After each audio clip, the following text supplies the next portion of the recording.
Good afternoon, everyone.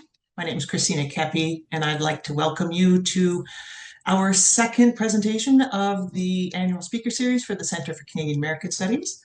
I'd like to start today off with a land acknowledgement. Western Washington University's main campus is situated on the ancestral homelands of the Coast Salish peoples who have lived in the Salish Sea Basin all throughout the San Juan Islands and the North Cascades watershed from time immemorial. We express our deepest respect and gratitude to our Indigenous neighbors for their enduring care and protection of our shared lands and waterways. The Center for Canadian American Studies and Western Foundation is very excited to welcome you to today's webinar titled Belief and Doubt in Roch Carrier's The Hockey Sweater. And like I mentioned, this marks the second talk of our 2026 speaker series under the theme of People and Cultures of Canada. Our speaker today is Professor Jamie Dopp. Jamie is Professor of Canadian Literature at the University of Victoria, very close to us. His books include 2 novels, 3 collections of poetry, and the critical study titled Hockey on the Moon, Imagination in Canada's Game, which was published in 2024. He has also co-edited 3 collections of essays on sports and literature, most recently Not Hockey, Critical Essays on Canada's Other Sports Literature, with Angie Abdou of 2023. So as you can well imagine, Jamie is a well-versed writer, and I'm really looking forward to hearing him speak today. But before I turn the floor over to Jamie, some of you have submitted questions with your registration. Thank you very much for those.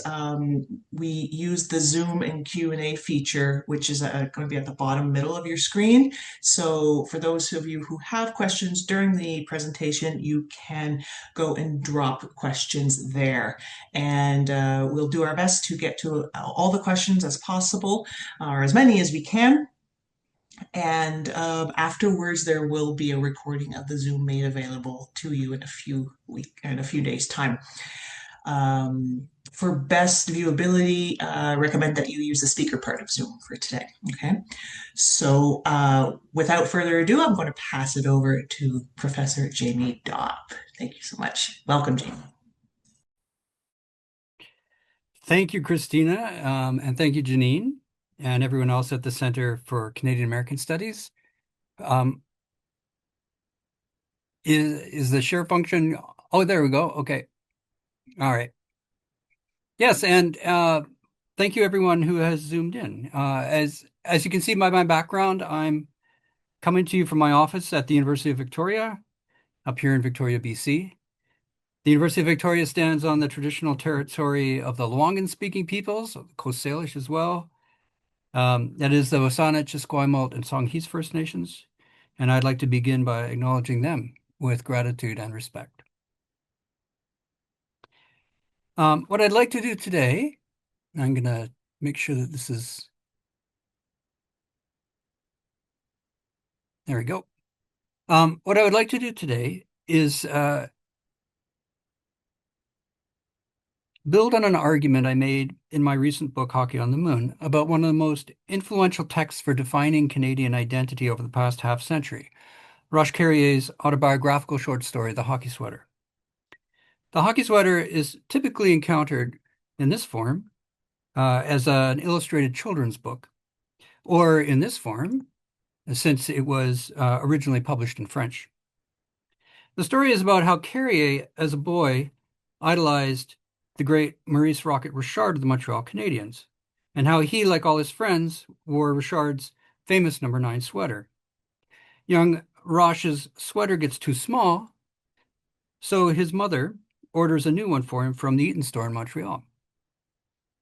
When the new sweater arrives, it turns out to be a sweater of the hated and rival Toronto Maple Leafs. Mrs. Carrier refuses to return the sweater because it fits young Roch perfectly, and because Mr. Eaton is English and will be insulted if they return a Maple Leaf sweater. So young Roch must wear it. When Roch goes to the rink, the other boys laugh at him and contrive to not let him play. When he finally gets on the ice, the priest, who is the referee, calls a penalty on him and accuses him of acting entitled. Just because you're wearing a new Toronto Maple Leaf sweater, the priest says, doesn't mean you're going to make the laws around here. The priest orders him to the church to pray for forgiveness. The story ends with young Roch not praying for forgiveness, but praying to God to send 100 million moths to eat up the Toronto Maple Leaf sweater. This story has had an enormous success in Canada since it was first published in 1979. In 1980, an extended version appeared as a 10-minute National Film Board animation by Sheldon Cohen. The inside cover of the children's book is actually the first screenshot from the first scene from the film. The popularity of the animation led to the release of the children's book in 1984 with new illustrations by Cohen. And that book has gone on to sell over 300,000 copies. Since then, the hockey sweater has been widely anthologized in Canada. It was taken to space, to the International Space Station by a Canadian astronaut. It's been adapted for orchestra, and its first lines quoted in both English and French on the 2001 edition of the Canadian $5 bill. You can't really see it in this picture, but the writing is, it's this area, and here's where the writing are, and the text is down below there. In 2018, a musical version of the story was performed at the National Arts Centre in Ottawa.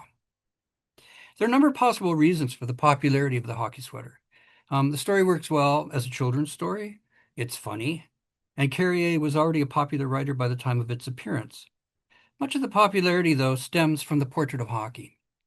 People love the story, I think, because it reinforces a nostalgic and traditional view of hockey's place in Canada, with elements similar to other popular texts, like Scott Young's famous Scrubs on Trilogy, Juvenile Sports Trilogy, Scrubs on Skates, Juvenile Hockey Trilogy,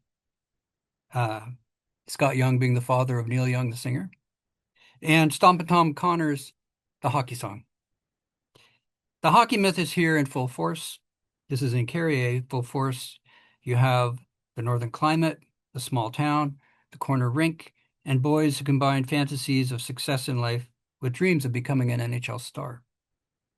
What's different about the hockey sweater from, say, Young and Connors is that the story takes place in Quebec. Hockey in the story is associated not with generic Canadian identity, but with French-Canadian Quebecois identity. This aligns the story with the French-Canadian version of the hockey myth, summarized by Jason Blake and Andrew Holman. This is the myth talking, they're saying, summarizing what the myth says, that hockey among French Canadians is and always has been a fanatically followed social unifier, a vehicle onto which a society under siege has heaped its hopes and through which it has forged its collective sense of self, and that French Canadian teams, and especially the Maurice Richard-led Montreal Canadiens of the 40s and 50s, and Jean Beliveau's Fire Wagon Canadiens teams of the 1960s, were the porte-étendard, the standard bearers of the embattled Quebecois nation, and a lightning rod for national expression. That the hockey sweater reproduces a Quebecois version of the hockey myth represents rich opportunities for study. In what follows, I'd like to look in more detail at how the story creates its mythic version of hockey, and then to explore what this mythic version leaves out. One of the things that's so fascinating about the hockey sweater is that even as it evokes the Quebecois version of the hockey myth, it contains within it clues about what this version leaves out. To decipher the clues, however, requires connecting them to histories only lightly touched on in the story. When you do this, a somewhat different story emerges, one that does not simply celebrate the Quebecois version of the myth, but offers reasons to doubt it. The hockey sweater is set in Saint-Justine, Quebec, in the winter of 1946. The date is made explicit in the English children's book version, but is implicit in the original. Despite the hockey myth's assertion about the timelessness of hockey, the passion for the game in Quebec in 1946 was actually a relatively recent phenomenon. Most scholars agree that modern hockey began in 1875, when the first indoor game was played in Montreal. Though hockey quickly took hold in Canada after that, the English dominance of Montreal's main sports organizations triggered resistance to the game in the Catholic Church, which tried to discourage young French Canadians from playing it. They thought playing hockey would corrupt them. By the turn of the 20th century, there were still relatively few francophones in leagues that had sprung up in and around Montreal. The Montreal Canadiens were themselves founded by an English businessman, J. Ambrose O'Brien, in 1909, with the idea of using French-Canadian players to attract French-speaking fans to the new professional leagues. A Toronto team was organized as part of the founding of the NHL in 1917 and renamed the Maple Leafs by its owner Conn Smythe in 1927. The logo Smythe chose for his team was modeled on the Maple Leaf shoulder patches worn by Canadian soldiers during the First World War. You can really see this on older versions of the sweater. This branding was designed to position the Maple Leafs as Canada's team. Within Quebec, the church could not prevent the playing of hockey, so it did a U-turn and began to encourage the playing of the game on the basis of a French Catholic version of muscular Christianity. So now playing the game would be a way to create strong, virtuous French-Canadian boys, French Catholic boys. Along with this, hockey in Quebec began to be seen as an expression of a specifically French-Canadian identity, embodied on the ice by the so-called French style of play, in which the players were smaller but also faster and more skilled than their Anglo counterparts. The elevation of Maurice Richard to mythic status was not only because of his success, but because he was a relatively small player, about 5'10", 180 pounds, who overcame his physical disadvantages with uncanny strength, speed, and determination. Richard's overcoming became a metaphor for the small but determined Quebecois people. This is the historical environment in which hockey became a symbolic acting out of the English-French conflict. And this is the environment of the hockey sweater. An environment that, as you know, the history is created not just by the sort of internal imperatives of the Quebecois, but by the interests of the economic elites that ran the professional hockey world. The rivalry between Toronto and Montreal and the NHL was partly manufactured to get fans out to the games. The economic dominance of the Anglophones in Quebec is only lightly touched on in the story. Now, you remember, young Roch ends up with the Toronto Maple Leafs sweater because of a botched order sent to Eaton's, a bastion of Anglophone dominance, and because his mother will not return it for fear of Mr. Eaton's retaliation. Monsieur Eaton's an Anglais. He'll be insulted because he likes the Maple Leafs, Mrs. Carrier explains. The priest's accusation about young Roch assuming Anglophone privilege at the end also invokes the English-French conflict. It makes clear that within the world of the story, allegiance to the Canadians is a way of championing Francophone and Catholic identity against the Anglophone and Protestant identity associated with the Maple Leafs. Although English-French conflict is touched on in the story, the form of the story tends to limit consideration of the issue. It's significant, for example, that the conflict is introduced by Mrs. Carrier. Roch's mother is a Quebecois version of the Victorian angel in the house. The story exaggerates her stereotypically feminine ignorance about male domains, including at the time of the story, hockey and politics. Mrs. Carrier, because she's a stereotypical mother, doesn't appreciate the importance of her son's allegiance to the Montreal Canadiens. To her mind, since the blue sweater fits like a glove, he should just wear it. When young Roch replies that Maurice Richard would never put on such a sweater on his back, she replies, realistically but also missing the point, that he is not Maurice Richard. Mrs. Carrier's typecasting undermines her ability to speak about issues outside the home. This mutes her introduction of the English-French conflict. Because the conflict is introduced by Mrs. Carrier, readers are invited to be more amused by her naive political analysis than motivated to explore the real issues behind it. In a similar way, the story, at least in the way it's usually read, doesn't invite much consideration of the priest's actions at the end. The priest's accusation that young Roch is acting superior is a classic ironic comic reversal. The boy who hates the Toronto Maple Leafs and who is mortified at having to wear a Maple Leaf sweater is accused of acting superior because he's wearing that same hated sweater. The reversal arrives like the punchline of a joke, and indeed the story is structured like an extended joke. The joke structure tends again to deflect attention from the serious issues raised by the ending. If you read the story in French, and in its original context, though, it becomes quite a bit less jokey.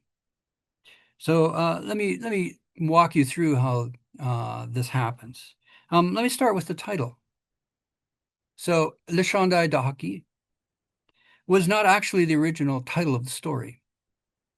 This title, used on the French version of the children's book and elsewhere, is a French translation of Sheila Fishman's English translation of the original title.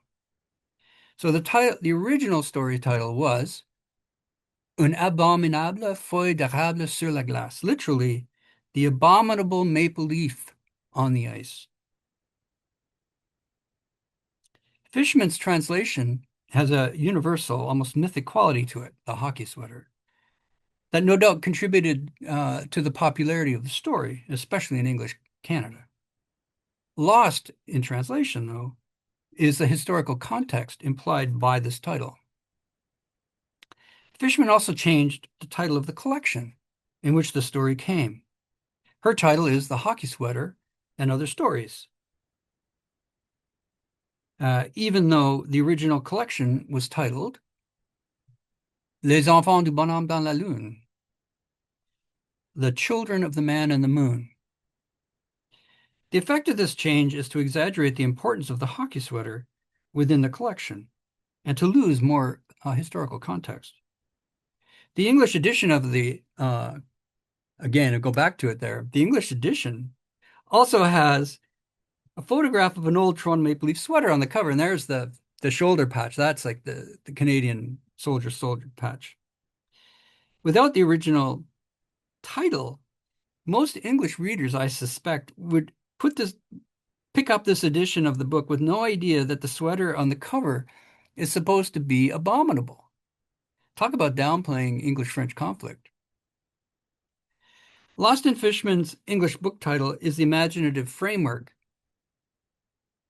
Carrier intended for the collection. The 1983 second edition of the French edition contains an afterwards. Comment j'écris les enfants du bonhomme dans la lune, how I wrote les enfants du bonhomme dans la lune, in which Carrier explains the significance of the title. He chose the title, he explains, because the book is about his childhood, and he was of the generation of children who still believed literally in a man in the moon. That's what the French hear. J'appartenais à la génération de ceux qui avaient cru à un bonhomme dans la lune. He laments the loss of such beliefs for their imaginative power, but he also recognizes something inevitable, even necessary in their passing. Carrier's attitude towards the myth of the man in the moon sets the pattern for the book. Indeed, each of the 20 stories in Les Enfants du Bonhomme dans la Lune, including the original version of the hockey story, the hockey sweater, explores some naive belief, superstition, or prejudice that Carrier held as a child. There's a nostalgic tone to these explorations, but also a recurring sense that the beliefs had to be overcome for Carrier to grow into the adult he now is. Young Roch believes in ghosts, in the magic of Catholic saints' medals, and in the demonic otherness of Protestants, communists, blacks, and Jews. All of these have to be overcome. They're not explicitly criticized within the story itself, then. Young Roch's identification with Maurice Richard and the Montreal Canadiens in Un abominable feuille d'érable sur la glace appears within the sequence of other naive beliefs needing to be overcome, which implies by context the need for some doubt towards it. The harsher edge of the original French story title implies that there's more to English-French conflict than the limited mention of it within the story might suggest. This will not be a surprise to those familiar with Quebec history or with Carrier's other writing. English-French conflict, or rather the oppression of French Canadian by les maudits Anglais, is a constant theme in Carrier's work. Les Enfants du Bonhomme dans la Lune is no exception. Let me just give you two brief examples. These two stories. The Machine for Detecting Everything That's American and Industry in Our Village. Those are Fishman's titles, translations. Both stress the economic vulnerability of this little town, Saint-Justine, in which the natural resources have been bought up by Anglophone outsiders. and there's a lack of capital for economic development. And a number of stories come back to this theme of the Anglophone outsiders owning the key things in the town. Another story worth mentioning is this one. Uh, Grandfather's Fear, that's Fishman's translation, tells of how Carrier's grandfather was so afraid of the English that he took detours to avoid an English village during the courtship of his wife. A recurring theme in Carrier has to do with how the irrational fear of the English amongst the French Canadians has led to irrational and ineffective acts of resistance. Real hope for a better future, and this is a constant theme, requires a more educated response. Is young Roch's emotional attachment to hockey in the hockey sweater an irrational response to English-French conflict? The story leaves the question open. Two other famous portraits of hockey in Carrier's work, though, suggest that this might be so. The first occurs in Carrier's first and best-known novel, La Guerre Sœur, which was published in 1968, translated by Fishman in 1970. La Guerre Sœur is a dark comedy about the divide between Quebec and the rest of Canada over participation in the Second World War. The novel opens with a lumberjack, stereotypical macho Quebecois figure, named Joseph, who is so terrified that the English will drag him off to their goddamn war that he chops off his own hand with an axe to render himself unfit for service. Later, his wife makes her way through the Saint-Justin-like village of the novel, where she encounters a group of boys playing street hockey. The boys block her way and try to look up her skirts. In her fury, Madame Joseph grabs a hockey stick and chases them away. She's about to continue her journey when she sees the puck the boys have been using. She picks it up. It turns out to be her husband's frozen, chopped off hand. The hockey game in La Guerre Sœur should serve as a warning that Carrier's view of hockey is not as simple and innocent as an isolated reading of the hockey sweater might suggest. Joseph's self-mutilation fits the pattern in Carrier in which Francophone characters have irrational fears of the English and react to those fears in irrational ways. That the response of the boys in the town to Joseph's self-mutilation is to play hockey with his chopped off hand raises so many questions. Is the game a product of the boys' innocence, of their ignorance, or is it an act of resistance? Could the game be an example of the resilience of the Quebecois people who are capable of turning even such a macabre act as Joseph's self-mutilation into a source of play? Or does the game point to a disconnect between hockey and the real-world political issues that the village cannot escape? It seems to me that there's a bit of each of these possibilities in the game. An even more telling example is in the second sequel to La Guerre Sœur, Il y a par là le soleil, translated as Is it the Sun, Philibert, which was originally published in 1970 and translated in 1972. This novel follows a young character, Philibert, from the same community, who goes to Montreal to escape his narrow provincial upbringing and his abusive father. When he gets to Montreal, amongst other things, he attends a Canadiens game, and he sees the great Maurice Richard in action. As Philibert watches the game, Richard crosses into the territory of the Maudits Anglais from Toronto, so they're playing Leafs, and at the time he's described as having superhuman strength, and no Toronto player can stop him, until a Leafs player savagely trips him from behind because the English couldn't take it when a little French Canadian like Richard was better than them, says Philibert. The referees, being Anglais, do nothing. So Philibert jumps the boards and punches the offending Toronto player himself, knocking him out cold on the ice, and then returns to his seat to the applause of the crowd. Philibert feels a great camaraderie with his fellow French Canadians after this act, but back on the ice, an injured Maurice Richard is in tears and moving with unbearable awkwardness. Philibert is a tragic figure. His small-town upbringing doesn't equip him to succeed in a large city like Montreal. Instead, he lurches from one disaster to another, including the surreal sequence in the hockey game, until at last he crashes his car and bleeds to death. Philibert's tragic end emphasizes the limitations of his attempts to better his life. A similar limitation is evident in the portrayal of hockey. Philibert's spontaneous act of resistance on behalf of Maurice Richard, jumping the boards, beating up the player, has no effect on the real life or the lives of anyone else, including Richard. The act, like hockey itself, simply disappears from his life afterwards. In this way, the hockey game and Is It the Son Philibert becomes a parable for the limitations of using hockey allegiance as a form of political action. Philibert's punching of the Toronto Maple Leafs player is emotionally satisfying for himself and his fellow fans, but in the end, it's an empty gesture. A key lesson in Carrier's work is that history dwarfs the seemingly nationalistic gesture of identifying with or cheering for a hockey team. This is made explicit in his 2001 memoir, Le Rocket, or Life with the Rocket, which, amongst other things, illustrates how Carrier's growth from childhood to adulthood happened in tandem with a lessening of his identification with Maurice Richard.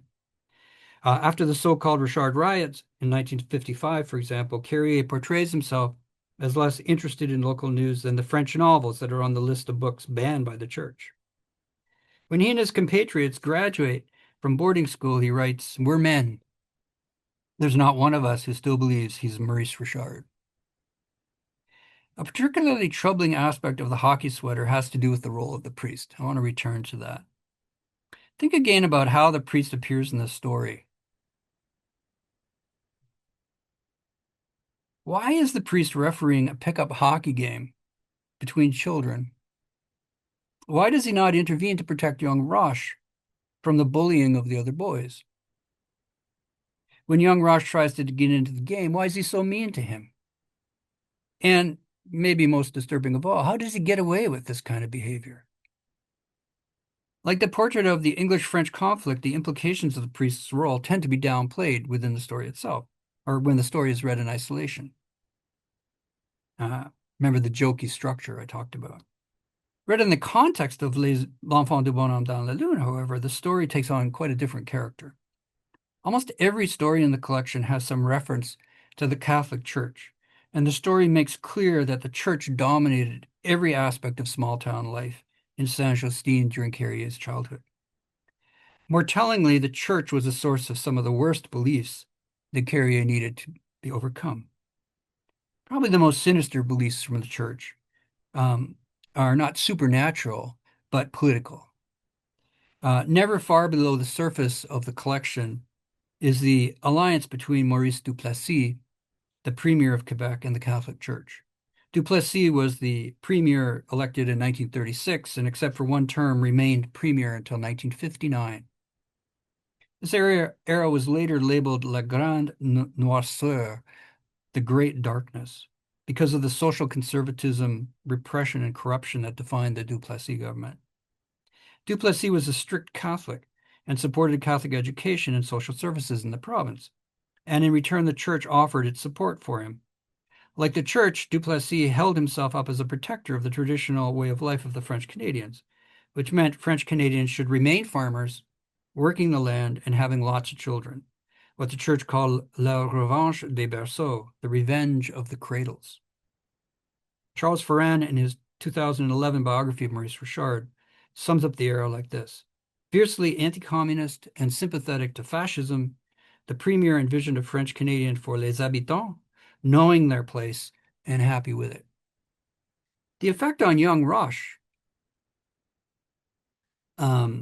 of the Duplessis Catholic alliance is most evident in the story Les Bons et les Méchants, the good people and the bad people.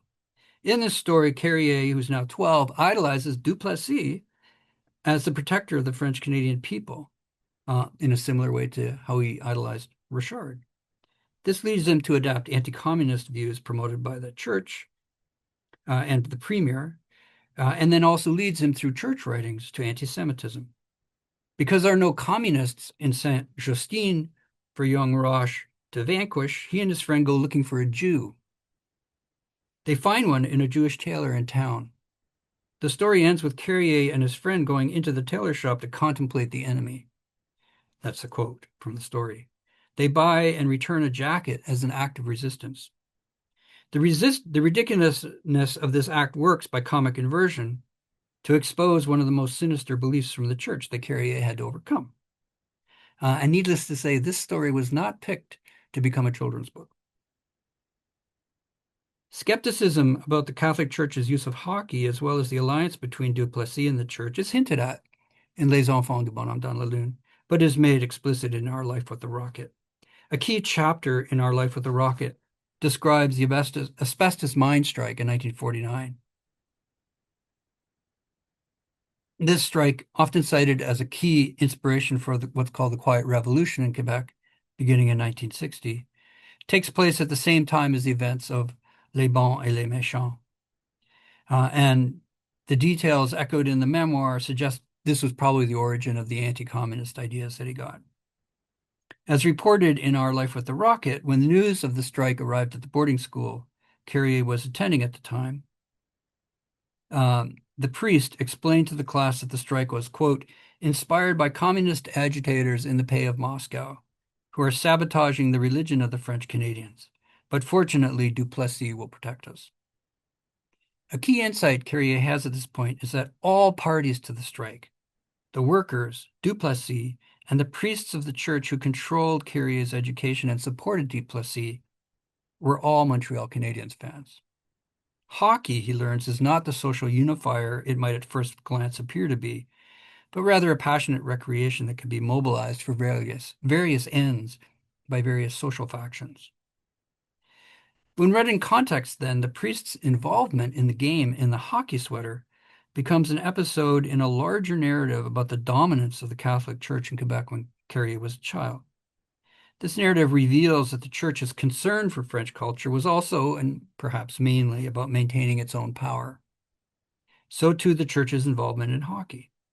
In the story, the priest's cruel treatment of young Roch appears on the surface to be about protecting French-Canadian identity. But there's an obvious darker side. When the priest punishes young Roch for assuming the traditional privileges of an Anglophone, the implication is that the boy has failed to know his place and be happy with it. This obviously raises a huge question, which is, why is it wrong for a young French-Canadian boy to seek to be the one who makes the laws instead of the one who must obey? One last thing about the hockey sweater's popularity. Part of the story's appeal is related to its nostalgic evocation of the original Six era, the so-called golden age of hockey. This is the era from 1942 to 67, dominated by the rivalry between the Canadiens and the Leafs. They won the Cup 17 times in 25 years. There's an irony in this nostalgia. This is behind the story, which is that the golden age of hockey, so-called, was anything but a golden age for the players. Whole books have been written about the NHL's exploitation of players in this era. Probably most famously this one, Net Worth. The crushing of the players' union in this book in 1957 is particularly gruesome reading. According to Michael McKinley, another really good book about hockey history, the NHL at this time treated the players like idiot servants who should be grateful for their bounty. The echo of Duplessis' treatment of French Canadians, they should know their place and be happy with it, is not an accident, I think. The paternalistic attitude is the same. Two aspects of the internal organization of the league at this time have particular relevance for the story. The first is that by the time the league shrank to 6 teams in 1942, the league had granted each franchise the right to own players who lived within a 50-mile radius of the team's home rink. This rule allowed the Montreal Canadiens first dibs on the best young French-Canadian players, which contributed in a big way to the identity and the excellence of the team. The second rule was that once a player had signed with a team, often as a junior, they would try to sign them at age 14, that player remained the property of the team for life. As a result, the only leverage a player could exercise in negotiations was to withhold services.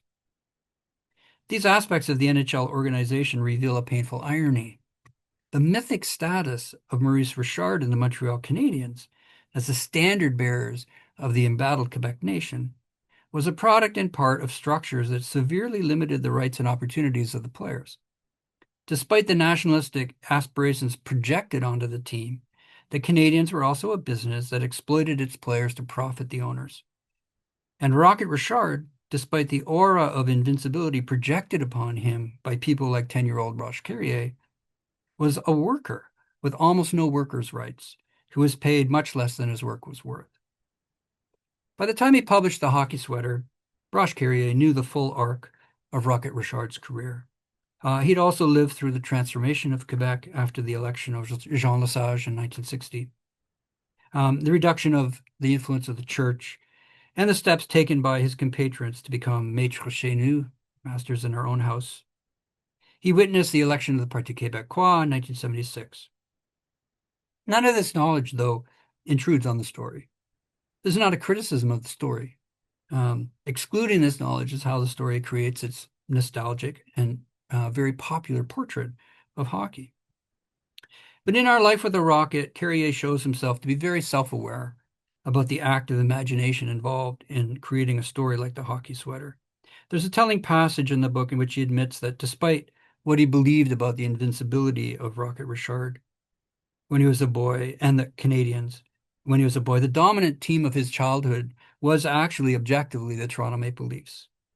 Despite this, Carrier wrote in The Hockey Sweater that, quote, the Toronto team was always being beaten by the triumphant Canadiens. In Our Life with the Rocket, he says that when he wrote the story, he believed this claim to be true, so much so that he didn't even think about checking the facts. The significance of this historical discrepancy is spelled out by this important passage. Such was the power of the rocket. He captivated our childhoods. We invented the rocket, our dauntless and irreproachable hero. That's what all the peoples of the earth do when they feel small in the face of a world that's too big. In other words, perhaps too obviously, the rocket is an imaginary creation, rather like national identities, a creation that elides history, as all mythic creations do. Carrier, the adult, as opposed to Carrier, the child, understands this. If you want to know more about the hockey myth, this is the book to start with. Gruneau and Whitson's groundbreaking sociological study, Hockey Night in Canada. If you want to know more about hockey in Quebec, I really recommend Amy Ransom's Hockey PQ. And if you want to explore another history that is missing from the hockey sweater, of course, it's the presence of Indigenous people. I really recommend this new collection of essays on decolonizing sport. And if you want to read an Indigenous novel that describes the role of priests in coaching boys in a different context, this is in a residential school. I recommend Richard Wagamisa's amazing and heartbreaking Indian Horse. And that's it. That's what I got. Thank you so much, everybody, for coming, and thank you for listening. I'm happy to talk whatever questions you got.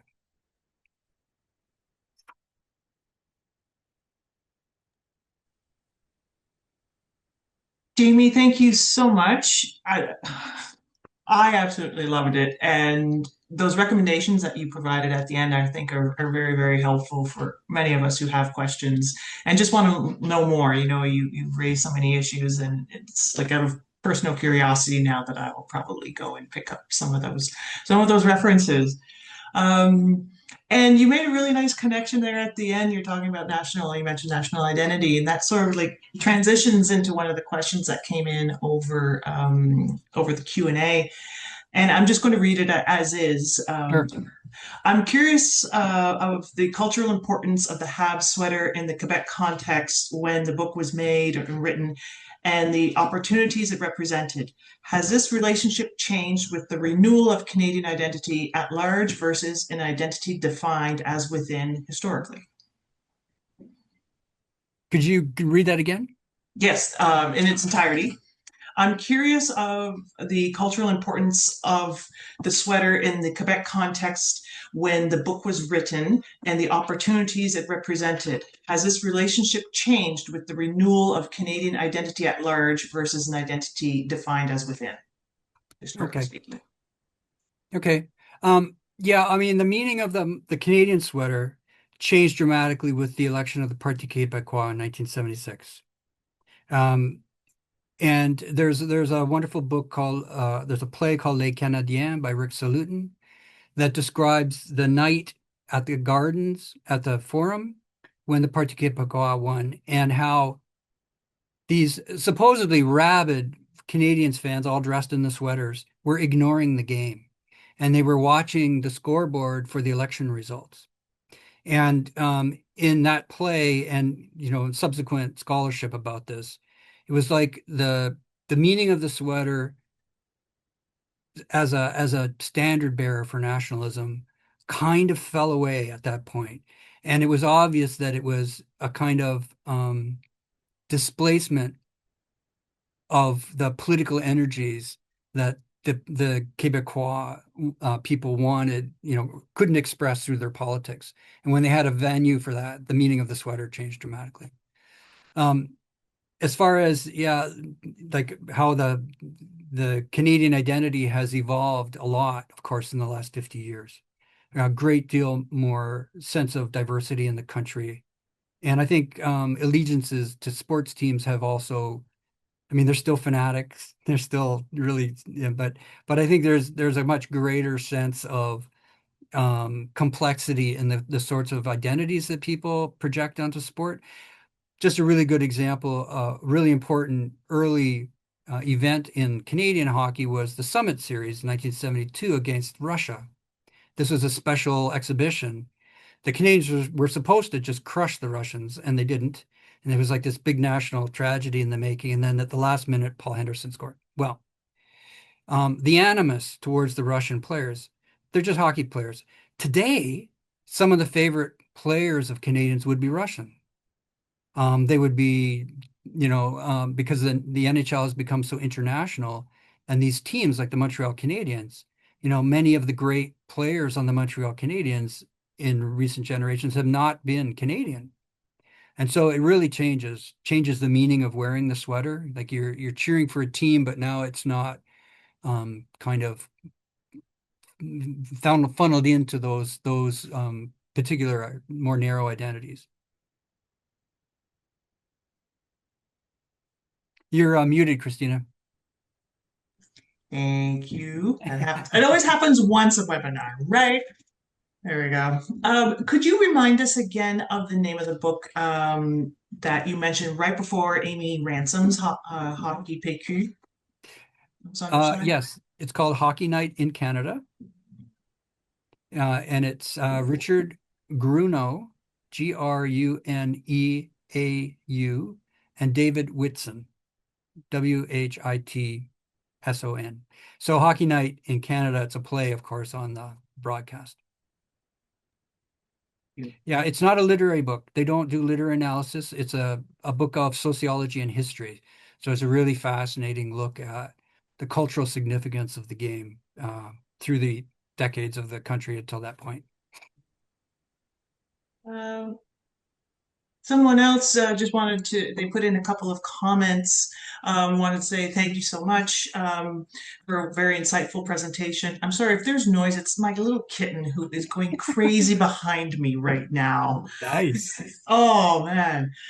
And they say that, by the way, Indian Horse, which you had mentioned, was made into an interesting movie a few years ago by Clint Eastwood that may be worth checking out. Yeah, And they continue by saying that they grew up in Chicago watching the Six on TV in the 1950s, and they were deeply impressed with the precision of those teams and the work, and the wonder work by the brothers Richard. So, when they were in graduate school in St. Louis, they met many Canadians who enlisted them to learn how to play hockey. And this was right before the 1960s, before salaries really exploded for hockey players. And right. so I just want to say thank you for such an insightful talk. Um, So another, when you say salaries exploded, you have to put that in context. The hockey players are still the lowest paid of the main sports players. Like when you compare baseball salaries or basketball salaries to hockey salaries, but it is still kind of just mind-blowing how much the elite athletes now make, male athletes. So anyway, yeah. Oh. Um, and another question, I think it's sort of related to the first question in a way, is about identity. Do you still see a connection between the sweater of the 1940s and the team today? Well, I sort of answered that with my first answer, but I do think uh, there's still, I mean, humans want to belong to groups that make them feel connected to something bigger than themselves. And there's lots of ways in which we seek that. And certainly being a fan of a team and having that sweater is really emotionally important still for people.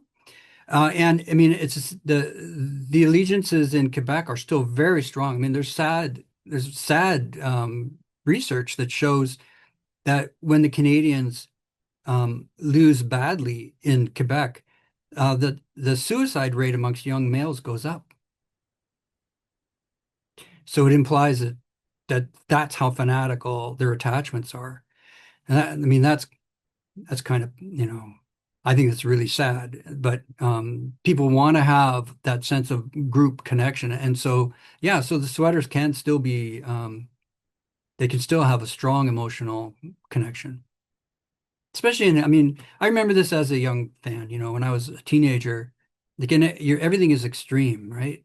And so I remember when my favorite team would get knocked out of the playoffs and I'd wonder how I could live, and you go to school the next day and you're like, I can't believe I'm still alive. Well, I guess life does go on. But in the moment, it's like you think you just can't imagine it.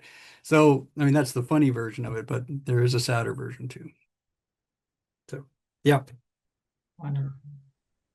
There's something that just popped into my own head, and I'm not going to be able to articulate it really, really well for you, Jamie. But I'm just wondering, like, today was about the Montreal Canadiens and the sweater. Is there another NHL team that that you know of that has not maybe not a similar story, but there's an attachment, historical attachment to the logo, to their Oh, well, jersey, I mean, that in Canada, is. obviously, the Maple Leafs. Mhm. The Maple Leafs were originally called the Toronto St. Pats. And there was a lot of prejudice against the Irish in the early part of the country. A lot of racism towards the Irish. It's kind of like in the United States, when that wave of Irish immigrants came in the 19th century, they were considered the unwashed, and they were sort of divided between Catholics and Protestants, and the Catholics were othered. So when Conn Smythe took over the team, he was looking for a branding that would escape that, and he had a lot of racism himself, um, not just towards Irish, but towards Francophones and towards Jews. I mean, there were very anti-Semitic leadership in the league in the early part. So he branded it, and he just sort of stole the shoulder patches from the soldiers. Like he just stole the design, and then they marketed the team as the national team. So when the the radio broadcasts of Hockey Night in Canada started in 1931, they spread across the country. So the whole country was listening to Toronto Maple Leaf games, except in Quebec, where Radio Canada would do the Montreal Canadiens. But there was this sense of the sweater, and in those days, those were the only two Canadian teams. So that Toronto Maple Leaf sweater was like, a Canadian thing. And then, of course, the Canadian flag came in 1965. And what did it have at the center of it?